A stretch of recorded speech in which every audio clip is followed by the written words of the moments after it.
제가 지금은 완쾌가 되었습니다마는 작년 한 해 동안 안면마비로 그리고 갑상선염으로 한 6개월 이상 무척 고생을 했었습니다. 잠깐이지만 이런 생각을 했습니다. 내가 회복이 될까?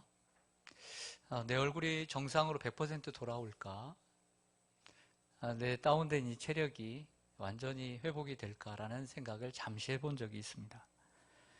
저는 그리 중병이 아니었기에 회복할 수 있으리라고 믿었고 또 하나님의 은혜로 회복이 되었습니다.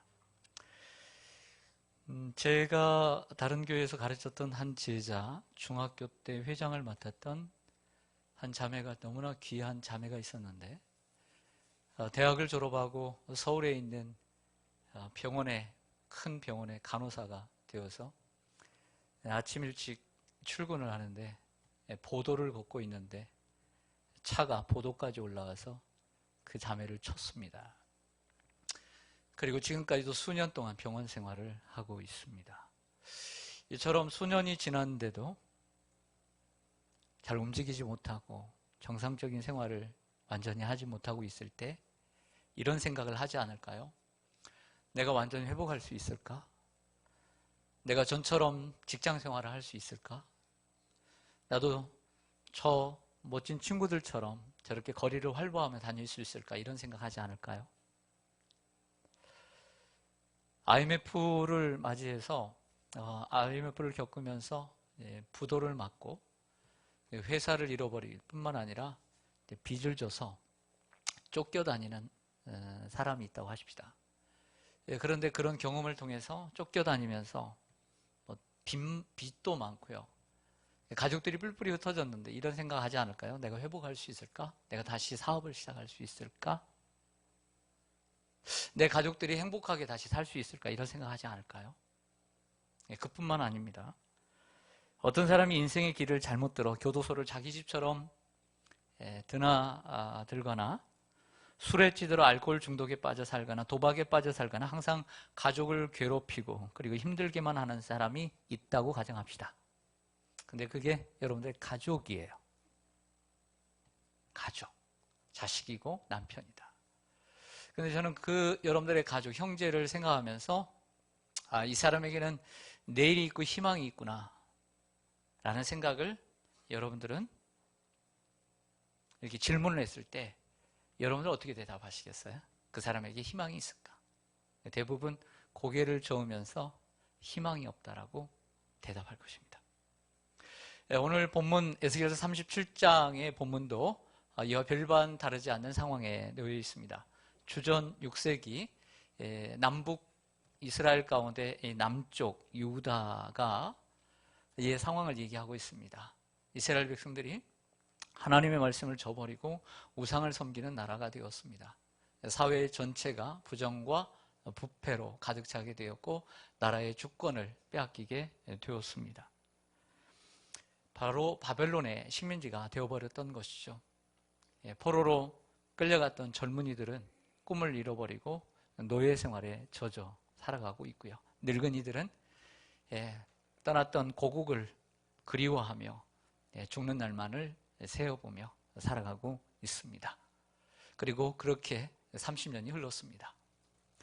이렇게 시간이 흐르면서 이 백성들에게 묻고 있습니다. 하나님이 이 민족에게 희망이 있는가? 이 민족에게 희망이 있을까요? 이런 민족에게 바벨론의 포로로 잡혀와 희망을 잃어버리고 살아가고 있던 사람들 중에 한 젊은 사람을 하나님 부르시는데요. 그 젊은 사람이 나이는 30살입니다. 그래서 에스겔서 1장 1절에 보면 30이라고 하는 30년이 나오는데 이게 에스겔의 나이입니다. 에스겔을 이 젊은 나이에 예수님처럼 30살에 부름을 받아서 하나님의 복음을 전파하게 됩니다. 그런데 하루는 하나님께서 이 에스겔에게 하나님의 영으로 감동을 시켜서 저 산의 그 깊은 골짜기 한가운데까지 이끌어 가십니다.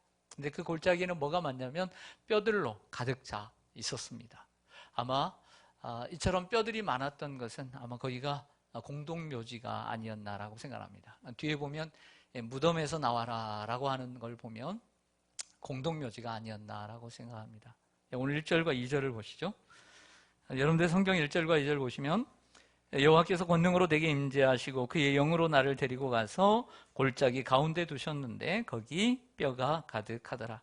나를 그 뼈 사방으로 지나가게 하시기로 본즉 그 골짜기 지면에 뼈가 심이 많고 아주 말랐더라. 저를 보시죠.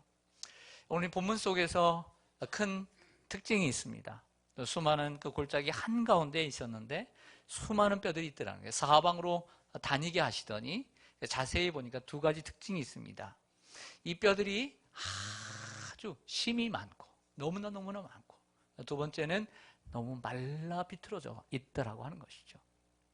그 영어 성경 역본 가운데 킹 제임스 버전이라고 하는 것이 있습니다. 이 버전에서는 오늘 이 본문을 뭐라고 이야기하냐면 very many, very dry라고 단어를 사용하고 있습니다. 매우 많고 매우 dry, 말랐다라고 얘기를 합니다.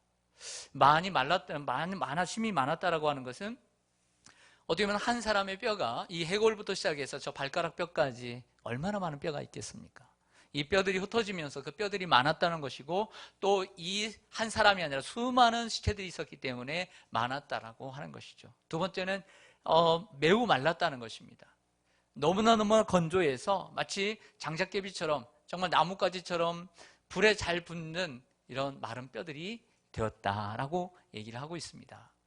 그런데 여러분, 이 상황 가운데서 하나님께서 뭐라고 하시냐면 아주 묘한 질문을 하나 던지십니다. 질문을 던지십니다. 어떤 질문을 던지냐면 에스겔에게 얘기하기를 이 뼈들이 살겠느냐라고 하는 질문을 던지시죠. 그런데 살까요? 못 살까요? 인간적으로 볼 때 이 뼈가 살아날 수 있어요? 없어요? 없죠. 이 뼈가 살아나는 게 가능해요? 불가능해요? 불가능하죠. 참고로 예수님께서 자기 자신을 가리킬 때는 사람의 아들이라고 하는 인자라는 단어를 겸손하게 쓰셨다라는 말씀을 제가 자주 드립니다. 그런데 구약 성경 가운데 많은 선지자들 가운데 하나님께서 유독 한 사람에게 인자라는 단어로 부릅니다. 칭호로. 이 인자라는 단어는 히브리어로 벤 아담입니다. 벤 아담. 벤이라는 말은 아들이란 뜻이고, 아담, 최초의 인간의 뜻은 사람이란 뜻입니다. 그래서 사람의 아들, 벤 아담, 이렇게 항상 부른다는 것이죠. 3절을 보시죠. 3절을 보시면 그가 내게 이르시되 인자야 에스겔아 이 뼈들이 능히 살 수 있겠느냐 하시기로 내가 대답하되 주 여호와여 주께서 아시나이다. 여러분, 이 뼈들이 정말 살 수 있을까요? 라고 물었을 때 정말 우리가 뭐라고 대답할 수 있겠어요? 불가능한 일이죠. 안 되는 일이죠. 어떻게 살아요? 그래도 좀 썩어가거나 좀 이렇게 좀 그 입관하기 전에 좀 그러면 좀 살아날 수 있겠다. 잠깐 기절해 있겠다. 그렇게 하죠. 완전히 살이 다 없어지고 뼈만 남아있는데 어떻게 살 수 있겠어요? 현실적으로 불가능하죠. 그런데 에스겔은 지혜롭게 대답을 합니다. 주 여호와께서 아십니다. 라고 대답을 하죠. 아마 1절에 있는 것처럼 하나님의 신이 충만했기 때문에 하나님은 내 생각으로는 못하지만 하나님은 능히 하실 수 있다라고 하는 생각이 있었겠죠. 그래서 주 여호와께서 아십니다. 라고 대답을 합니다. 성령 강림주의를 맞이하면서 제가 선택한 본문, 이것도 할까 저것도 할까 생각하다가 우리 성도님들의 삶을 생각하면서 주신 말씀이 오늘 이 본문입니다. 에스겔 37장. 그런데 이 말씀을 묵상하면서 그리고 이 구절에서 생각나는 사람이 한 사람 있었습니다. 그는 바로 시몬 베드로입니다. 예수님께 부름을 받아서 제자가 되었습니다. 남에게 지기 싫어합니다. 언제나 앞장서서 주님을 따르고 그리고 호언장담하는 사람입니다. 그러나 그가 많이 세운 업적도 그의 말 한마디에 잘못된 행동으로 와르르 무너뜨리는 어리석은 사람이기도 합니다. 3년이 지나 예수님께서 십자가를 지시기 전날 제자들의 발을 씻기시고 마지막 식사를 하시고 겟세마네 동산으로 정말 자신의 그 고민스러운 마음을 이야기하고 수제자 3명을 데리고 동산으로 올라가 기도하십니다. 기도를 다 하고 어찌하여 너는 깨어 기도하지 못하느냐, 너희가 1시 동안도 깨어있지 못하냐라고 하는 말씀도 하셨지만 결국에는 대제사장이 보낸 사람들에 의해서 붙잡힘을 당합니다. 그리고 그 밤에 대제사장의 그 뜰에 사내들인 공회 사람들이 다 모이게 됩니다. 이 절체절명의 순간 베드로는 예수님을 지켜줘야 했습니다. 그리고 자신의 진가를 멋있게 보여줬어야 합니다. 평상시 때 얘기한 것처럼 예수님을 지키고, 우리 예수님은 죄가 없습니다. 왜 데리고 갑니까? 대신 나를 데리고 가세요. 이렇게 멋있게 한번 보여줬어야 합니다. 하지만 대제사장의 여종들, 너가 예수와 함께 있었다라는 그 말에 꼬리를 내리고, 그 예수님을 나는 절대 모른다, 본 적도 없다, 그가 누구냐? 라고 하면 3번을 부인합니다. 인생에 지울 수 없는 크나큰 오점을 남기고 고향 갈릴리로 내려가 다시 고기를 잡는 어부가 됩니다. 며칠 후 부활하신 예수님께서 베드로를 찾아오십니다. 그리고 말씀하시죠. 요한의 아들 시몬아, 내가 이 사람들보다, 제자들보다 나를 더 사랑하느냐? 뭐라고 대답하십니까? 이렇게 얘기합니다. 주님께서 아십니다. 주님께서 아십니다. 저는 베드로에게 하신 이 예수님의 질문이 오늘 본문에 있는 질문과 똑같다는 생각을 하게 되었습니다. 그게 무슨 얘기냐면, 베드로에게 내가 다른 사람들보다 나를 더 사랑하느냐라고 하는 질문은 이런 것입니다. 정말 지울 수 없는 과오를 범하고 오점을 남긴 그의 인생 가운데 신앙의 실패도 했고 인생의 실패를 한 그에게 주님은 이렇게 물으시는 거죠. 베드로야, 너의 인생에 희망이 있다고 보느냐? 이렇게 물으시는 거죠. 내가 다시 재개할 수 있다고 보느냐? 내가 회복할 수 있다고 보느냐? 다시 내가 나의 제자가 과거처럼 될 수 있다고 보느냐? 이렇게 물으신 것 아닐까요? 저는 그렇게 생각했습니다. 베드로는 이렇게 대답합니다. 주님이 만약 저를 용서만 해주신다면 저는 가능하다고 봅니다. 라고 대답했던 거죠. 그러니까 예수님께서 베드로를 찾아오셔서 말씀하신 것은 희망을 말씀하셨던 것이죠. 다시 한번 기회를 주고 싶었던 것이죠. 오늘 인자야 이 뼈들이 능히 살겠느냐라고 하는 것도 오늘 희망을 말씀하고 있는 희망의 메시지인 것이죠. 이들에게 희망이 있겠느냐? 이 뼈들에게 희망이 있겠느냐? 심이 많고 말라 비틀어진 이 메마른 뼈들에게 희망이 있겠느냐라고 물으시는 것 아닐까요?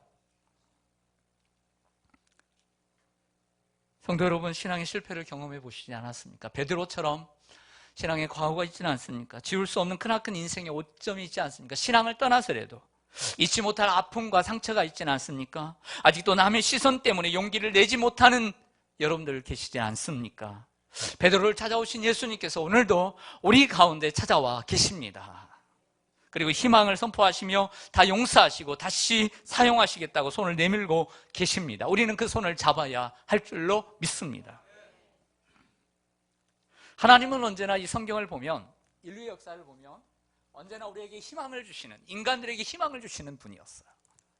하나님 우리를, 세상을 먼저 창조하시고 맨 나중에 우리 인간을 창조해서 배려하신 분이시기도 했지만, 이 선악과를 따먹으면 정령 죽으리라고 하는 말을 지키지 못하고 아담은 따먹고 말았습니다.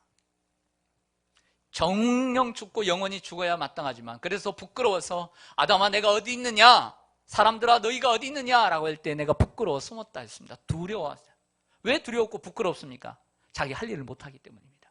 사람은 당당해야 합니다. 잘하고 못하고 문제가 아닙니다. 최선을 다하면 부끄러울 것이 없는 것입니다. 그런데 이를 죄를 짓고 그리고 영원히 죽을 수밖에 없는 아담에게 3장 15절에 보면 하나님께서 뭐라고 말씀하시냐면, 창세기 3장 15절에 여자의 후손을 통해 약속하시고 희망을 주신 줄로 믿습니다. 얼마 가지 않아 세상이 죄로 간영하고 하나님은 의인 노아를 선택해 세상을 멸망시키십니다. 8명의 식구들이 방주를 지었습니다. 세상은 멸망당하고 말았습니다. 아직 세상에는 희망이 없습니다. 물로 가득하고 40일 동안, 150일 동안 가득 물에 가득 찼습니다. 아직 새싹이 돋아나지 못하고 있습니다. 하지만 그 상황 가운데 창세기 9장에 보면 하나님은 저 하늘 위에 아름다운 7색깔 무지개를 걸어 놓으셨습니다. 에스겔서 1장 서론에 보면 북쪽에서 끓는 가마가 엎어집니다. 폭풍과 큰 구름이 몰려옵니다. 어둠으로 시작합니다. 하지만 1장 결론부에 보면 밝은 무지개, 바로 주님의 모습이 보입니다. 희망을 심어주십니다. 요즘 우리는 코로나 사태로 힘든 시간을 보내고 있습니다. 그러나 이러한 때일수록 하나님은 우리의 희망이 되십니다. 그리고 삶의 곳곳에 하나님 우리에게 희망의 무지개를 보여주고 계십니다. 그 희망의 무지개를 보는 사람이 믿음의 사람이에요. 이 어려운 삶 통에 계속 뭔가를 절망을 본 것이 아니라 계속 그 고단한 삶 속에서 우리가 그 무지개를 볼 줄 아는 사람이 믿음의 사람인 거예요. 예레미야 29장 11절 말씀을 화면을 통해서 보시죠. 여호와의 말씀이니라. 너희를 향한 나의 생각을 내가 아나니 평안이요 재앙이 아니니라.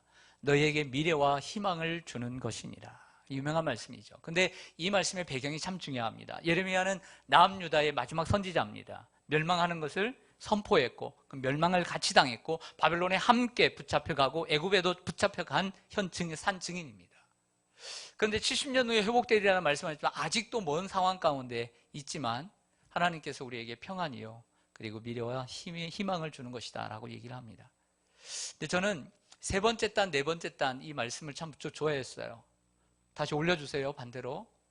세 번째 평안이요 재앙이 아니다. 그리고 미래와 희망을 주는 것이다. 이 말씀을 무척 좋아했습니다. 그런데 이번 설교를 준비하면서 저의 마음속에 다시 한번 들어온 새롭게 발견한 보석 같은 말씀이 있는데 두 번째 줄이에요. 너희를 향한 나의 생각 이거죠. 이 말씀이 들어왔어요. 여러분 우리는 평안하기를 원하고 우리는 소망이 있기를 원합니다. 근데 여러분 내가 지금 평안해도 내일은 불행할 수 있고요. 내가 지금 건강해도요 내일 아플 수 있는 거예요. 중요한 것은 어떤 상황이든 주님께서 나를 어떻게 생각하시느냐 이게 중요한 거죠. 할렐루야. 언제나 주님 우리를 희망으로 생각해요. 할렐루야. 언제나 희망으로 생각해요. 우리를 놓지 않으시죠. 한 자매를 소개합니다. 천정은이라고 하는 자매인데요. 이 천정은이라고 하는 자매는 부모님의 헌신적인 보통 다 그렇지만 그 헌신적인 뒷바라지로 경희대 피아노과에 들어가서 졸업을 합니다. 큰 어려움 없이 목표를 이루어 나가던 중 2012년 10월에 수술이 불가능한 유방암 말기 판정을 받게 돼요. 젊은 처녀가. 병원의 권유로 항암 치료를 받게 되는데 호전이 되어서 2013년 6월 수술을 받고 몸 안의 암을 모두 제거할 수 있었습니다. 하지만 수술 후 1년이 지난 2014년 12월 암이 사라졌던 그 자리에 다시 암이 재발하면서 치료 불가 판정을 또 받게 됩니다. 그러다 2016년 1월 폐와 그리고 이 기도의 림프절에 암이 전이되었다는 소식을 듣게 됩니다. 2018년 1월에는 바로 이 뒤에 있는 이 목의 7개의 뼈, 이 경추뼈까지 암이 올라와 가장 강한 항암제를 맞았는데 맞을 때마다 심장이 조금씩 죽는 항암제였습니다. 그리고 그렇기 때문에 이 항암제는 한정되어 있었던 것이죠. 이미 그 분량의 항암제를 다 맞고 2020년 5월 현재 항암치료를 무려 80차례를 받은 사람입니다. 살아있는 것 자체가 그 기적인 천정은 자매입니다.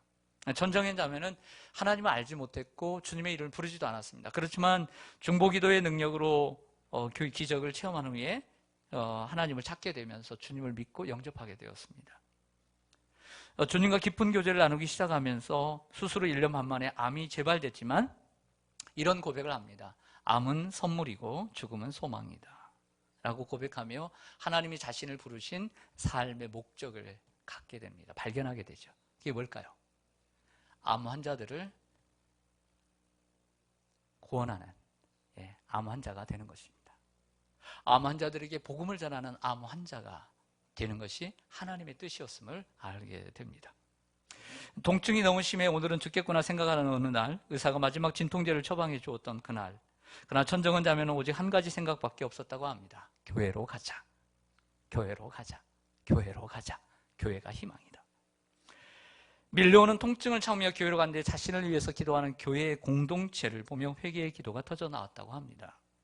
지금은 살아있는 것 자체로만도 감사하고 암 환자를 전도하는 암 환자로 부르신 하나님 앞에 헌신하며 내가 모든 것의 주인이던 삶을 청산하고 나는 주님의 것입니다 라는 자신의 신앙의 모토를 갖게 되었습니다. 나는 주님의 것입니다. 그리고 그러한 그녀의 고백이 이번 5월 달에 나는 주님의 것입니다 라고 하는 책으로 출판되어 지금 현재 기독교인들에게 가장 큰 사랑을 받고 있는 책이 되었습니다. 전정원 자매에게 최고의 희망은 병이 낫는 게 아닙니다. 예수님이 희망이라고 책에 쓰고 있습니다. 여러분들의 희망은 무엇입니까? 여러분들의 희망. 절로역정의 저자 존 버녀는 정말 가장 어려운 상황 가운데 이렇게 적고 있습니다. 만약 예수님께서 나를 맞으실 때에 칼을 들고 나오실지라도 나는 그분의 발 아래에 내 몸을 던질 것이다. 왜냐하면 그분만이 나의 최후의 희망이기 때문이다 라고 말했습니다. 오늘 여러분들의 상황은 어떤 상황입니까? 자, 이제 마른 뼈가 어떻게 되는지 한번 생각해 보겠습니다. 마른 뼈가 어떻게 되는지가 중요한 것은 이것입니다. 마른 뼈가 어떻게 되느냐, 그리고 마른 뼈가 어떻게 살아나느냐, 그것을 바로 배울 때 우리의 삶, 우리의 이 삶이 어떻게 살아나고 회복될 수 있는가를 배울 수 있는 가장 중요한 키워드가 되는 거예요. 이 말씀을 잘 들어야 돼요. 첫째로는 이 마른 뼈는 하나님의 말씀을 통해서 살아나게 되었어요. 따라하겠습니다. 하나님의 말씀. 5절 말씀 보시죠. 5절 말씀 보면 에스겔 37장 5절에 보면 주 여호와께서 이 뼈들에게 이같이 말씀하시기를, 주 여호와께서 말씀하시기를, 내가 생기를 너희에게 들어가게 하리니 너희가 살아나리라. 따라서 하겠습니다. 살아나리라. 다시 한번 따라서 하겠습니다. 살아나리라. 하나님의 말씀이 되는 곳은 살아있는 역사가 나타나요. 사는 역사가 나는 줄로 믿습니다. 마귀는 죽이는 영이지만 예수님은 사는 영, 생명이 되었다라고 말씀하고 있습니다. 아무리 절망적인 상황, 그 끝판에 사는 인생이라 할지라도 다시 살아날 수 있는 희망이 있습니다. 근데 결국 이 마른 뼈는 무엇을 가리키는 것일까요? 에스겔에게 보여주셨던 이 수많은 마른 뼈, very many, 그리고 very 드라이했던 이 수많은 마른 뼈, 뭘 가리키는 걸까요? 11절 보겠습니다. 11절 12절을 보면 또 내게 이르시되 인자야 이 뼈들은 누구라? 이스라엘 온 족속이라. 아, 그렇구나. 이 뼈들은 이스라엘 온 사람들이구나. 그들이 이르기를 어떻게 생각하고 있었냐면 우리의 뼈들은 이미 말랐고 우리는 소망이 없어졌고 우리는 다 멸절되었다, 끝났다 라고 생각하고 있습니다. 그러므로 너는 대언하여 그들에게 이르기를 주 여호와께서 이같이 말씀하시기를 내 백성들아 내가 너희 무덤을 열고 너희로 거기에서 나오게 하고 이스라엘 땅으로 돌아가게 하리라. 할렐루야. 여러분, 에스겔이 본 이 메마른 뼈들, 그리고 이 골짜기에 있는 비틀어진 뼈들은 결국 이스라엘 백성들을 가리키는 것을 알게 됩니다. 그들은 스스로 생각했습니다. 젊은이들은 꿈을 잃어버리고 노예 생활에 젖어서 살아가고, 그리고 노인들은 결국에는 그 고국만을 생각하고 죽을 날만을 기다리는 이 무의미한 삶 가운데 하나님은 얘기하십니다. 그 무덤을 열고, 그 무덤이란 바벨론에서 나와 이스라엘로 돌아가게 하리라. 이게 하나님의 말씀인 거죠. 우리 성도들이 무엇 가지고 살아야 합니까? 우리 성도들이 무엇 가지고 살아야 합니까? 하나님이 주시는 것을 우리는 누리며 아름답게 살아갑니다. 하지만 그것이 좀 부족하고 없어질지라도, 부재할지라도 성도들은 이 하나님의 말씀을 붙잡고 사는 거예요. 하나님의 말씀을 가지고 살아야죠. 이게 성도들의 희망이죠. 하나님의 말씀이 우리의 희망인 줄 믿습니다. 하나님 말씀이 없으면 우리는 어떻게 살아요? 아무것도 아니죠. 이스라엘 민족에게, 그런 어려운 민족에게도 희망이 있었던 것처럼 우리 민족은 뭐 별반 다르나요? 임진왜란 때부터 얼마나 많은 위기가 있었어요.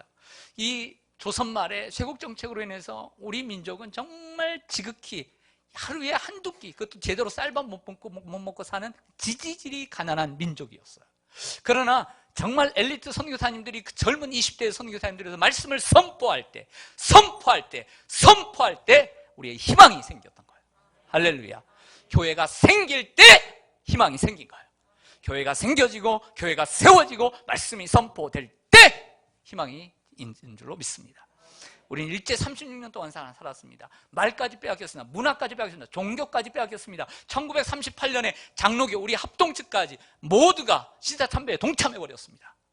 끝이었습니다. 하지만 미국의 선교사님들은 그 식민지 생활 속에서도 이 하나님의 말씀을 구약으로 신약으로 번역하는데 쉬지 않았습니다. 하나님은 일하고 계셨던 것이죠. 하나님은 우리 민족을 사용하시기 위해서 일하고 계셨습니다. 우리는 손 놓고 있을지라도 하나님은 손 놓고 계시지 않았어요. 그리고 6.25 전쟁으로 인해서 마른 뼈들이 저 지리산 그리고 곳곳에 우리는 마른 뼈들로 가득 차 있었습니다. 하지만 하나님께서 우리에게 해방을 주실 뿐만 아니라 그리고 전쟁에 휴전을 주셔서 다시 한번 이 한국에 교회가 다시 재건되어 되었고 곳곳마다 하나님의 말씀이 선포될 때 민족은 최고의 민족이 되었고 선교사를 두 번째로 많이 파송하는 교회가 나라가 된 줄로 믿습니다. 그러나 북한은 공산주의화되면서 교회의 문이 닫히고 복음의 문이 닫히게 되었습니다. 결국 복음이 말씀이 선포되지 않으니까 결국 어떻게 되었습니까? 소망 없는 나라, 세상에서 가장 가난한 빈민국, 박해가 심한 자유가 없는 나라, 한 탈북자들의 말에 의하면 지옥 같은 나라가 되었습니다. 하나님의 말씀이 없으면 지옥이 되는 거예요. 하나님 말씀이 있기 때문에 그래도 우리 한국은 사는 거예요. 부흥한국의 대표 고용은 선교사님이 북한을 다녀오고 난 다음에 북한의 주민들을 생각하며 작사 작곡을 한 찬양이 있습니다. 특별히 오늘 에스겔 37장의 본문을 가지고 메마른 뼈들의 생기를 이라고 하는 제목을 가지고 곡을 지었습니다. 그 송정미 사모님이 노래를 불러서 더욱더 유명하게 된 찬양 가사를 한번 보시죠. 기도하는 마음으로 제가 한번 대신 읽겠습니다. 저 죽어가는데 형제에게 생명을 주소서. 흑암의 권세에 매여 내일을 빼앗긴 저들에게 저 소망 없는 텅 빈 가슴에 새날을 주소서. 고통의 멍에에 매여 신음하고 있는 저들에게 아버지여 이 백성 다시 살게 하소서. 묶였던 자 자유케 되는 영광의 날을 주소서. 아버지여 이 나라 주의 것 되게 하소서. 영원하신 하늘아버지 다시 섬기게 하소서. 메마른 뼈들의 생기를 부어주소서. 아버지의 긍휼 주의 군대로 서게 하소서. 성령의 바람 이제 불어와 아버지여 이 백성 다시 살게 하소서. 묶였던 자 자유케 되는 영광의 날을 주소서. 아버지여 이 나라 주의 것 되게 하소서. 영원하신 하늘아버지 다시 섬기게 하소서. 잘 아시는 대로 최초의 교회인 소래교회는 이북에서 세워졌고요.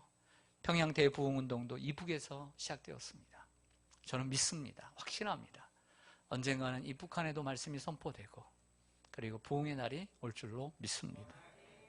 하나님의 말씀이 있어야 돼요. 오늘 이 말씀을 가볍게 생각하면 안 돼요. 이스라엘 백성들에게 희망은 하나님 말씀이었다는 것을 생각해야 돼요. 하나님 말씀이 없으면 이스라엘 백성들이 그렇게 된 것처럼 하나님 말씀이 회복될 때 이스라엘이 회복될 수 있는 거예요. 두 번째로 메마른 뼈들은 생기를 받아 살아나게 되었습니다.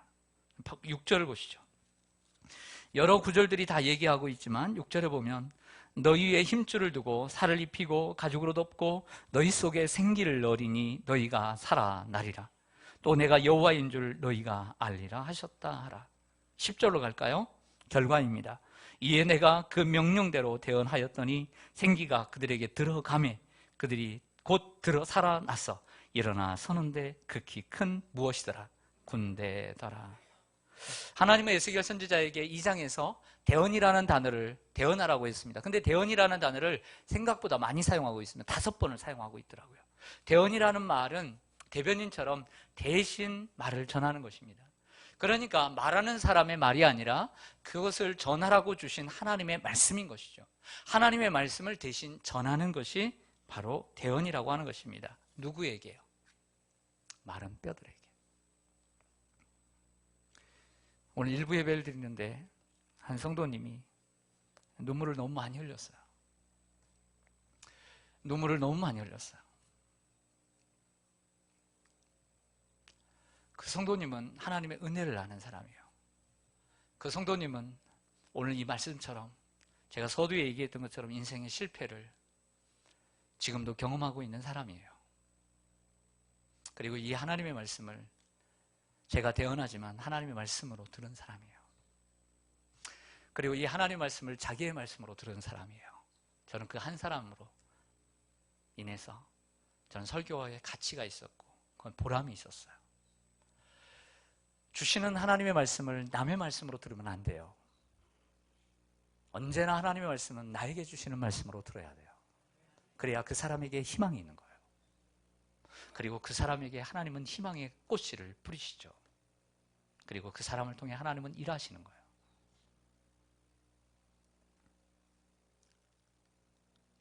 사람은 외모를 보시지 않아요. 마음의 중심을 보시죠. 그 메마른 뼈들에게 향하여 뭐라고 태어나냐면, 생기야 저 사방에서 동서남북에서 불어서 저 죽음을 경험한 이들에게 불어넣으라. 그러면 너희가 살리라. 여러분, 생기가 무엇일까요? 창세기 2장 7절에 보면 하나님께서 마지막 날 인간을 만드시고, 그리고 인간을 만드신 것을 다시 2장에서 다시 재반복하면서 재생하시면서 더 부연 설명하죠. 여호와 하나님이 땅의 흙으로 사람을 지으시고 생기를 그 코에 불어넣으시니 사람이 넷펫이 생명이 되니라. 그 말씀하십니다. 생기를 불어 생명이 되었습니다. 요한복음 20장 22절에 보면 부활하신 예수님께서 제자들을 향하여 숨을 내셨습니다. 하시며 부르시죠. 그러면서 뭐라고 말씀하십니까? 성령을 받으라 말씀하십니다. 결국 에스겔 37장에 있는 이 말씀은, 생기는 바로 성령, 하나님의 영을 가리키는 것이죠. 성도 여러분, 요즘 여러분의 영적 상태는 어떠합니까? 여러분들의 신앙의 상태는 어떠합니까? 코로나로 인해서 여러분들의 신앙의 상태가 변화해 있지 않았습니까? 요즘 여러분들의 인생은 어떠합니까? 신앙을 떠나서 여러분들의 인생은 어떠합니까? 절망적인 상황, 그리고 무기력한 상황은 아닙니까? 우리의 신앙생활이 메말라 있다고 한다면 그것은 바로 우리의 문제겠지요. 우리는 성령을 받아야 합니다. 어떤 사람은 좀 더 드라이하고, 어떤 사람은 베리 드라이하고, 어떤 사람은 베리 드라이할 수 있습니다. 여러분이 아시겠죠? 우리는 성령님을 사모해야 합니다. 예수님께서 초막절 끝날 요한복음 7장에 보면 그날 서서 큰 소리로 외치십니다. 뭐라고요? 누구든지 목마르거든 내게로 와서 마시라. 그래야하면 너희가 성경에 말씀한 것과 같이 그 배에서 생수의 강이 콸콸콸 흘러나오리라. 이는 그를 믿는 자들이 받을 성령을 가리켜 말씀하신 것이라. 할렐루야. 어떻게 해야 합니까? 내게로 와서 마셔야 되죠. 어디 가서 마시려고 그래요? 우물이 없는 데 가서 계속 물을 찾으면 어떻게 해요? 우물이 있고 시냇가가 있고 샘이 있고 거기에 오아시스가 있는 예수님께로 와야 샘물을 먹죠. 내게로 와서 마셔야죠. 할렐루야. 예수님께 가야죠. 예수님께 가지 않는데 어떻게 우물에게, 우리 집에 있는 수도꼭지라도 귀찮은데 냉장고라도 가서 수도꼭지에 가야 물이 있는 거죠. 예수님께 가야죠. 예수님께 예배를 드려야 합니다. 기도해야 합니다. 성령을 사모해야 합니다. 주님을 사모해야 합니다. 삶의 1순위가 주님이어야 합니다. 그리고 끝으로 두 가지 변화가 있었습니다. 하나는 그들이 살아 움직이기 시작했어요. 뼈도 없던, 그 살도 없던 그들이 뼈들이 두두둑 맞더니 막 힘줄이 생겨나고, 그 다음에 거기에 근육이 생기고 살이, 피부가 입혀지고 활동하게 됐어요. 활력 있는 인생이 된 거죠. 어떤 책을 제가 성령에 대한 연속 시리즈를 계속 하려고 책을 좀 여러 권 샀습니다. 성령에 대해서 제가 좀 다시 공부해야 되겠다 생각을 해서 꼭 필요한 책들을 제가 여러 권을 사서 보고 있는데, 그런 얘기를 한번 하더라고요. 우리가 성령을 받았어도 성령을 다 받았어도 다른 사람이 있더라는 거예요. 성령 받을 수 있죠. 근데 성령의 충만함도 받아야 되는데, 성령을 받은 사람은 생기가 있어야 돼요. 눈이 다르더라는 거예요. 눈이 다르다. 여러분, 우리가 성령을 받았어도 눈빛이 달라야 돼요. 생기가 있어야 돼요. 활력이 있어야 되죠. 두 번째로는 성령을 받은 뼈들은 지극히 큰 군대가 되었다라고 말씀을 하고 있습니다. 예수님의 제자들의 성령 받게 되는 사복음서 속의 제자들은 오늘 베드로를 잠깐 예화를 든 것처럼 무기력하고 무능한 제자였어요. 그러나 그들이 성령을 받고 사도행전 속에 나아갈 때 제자들은 정말 세상이 감당하지 못하는 이러한 제자들이 되었습니다. 부디 여러분들의 모습을 보시고 하나님 말씀 붙잡고, 그리고 성령으로 충만해 줘서 여러분들이 살아나고 운동력 있고 활력 있고 그리고 하나님의 큰 군대로 예수님의 제자로 서기를 간절히 소망합니다. 아멘. 기도하겠습니다.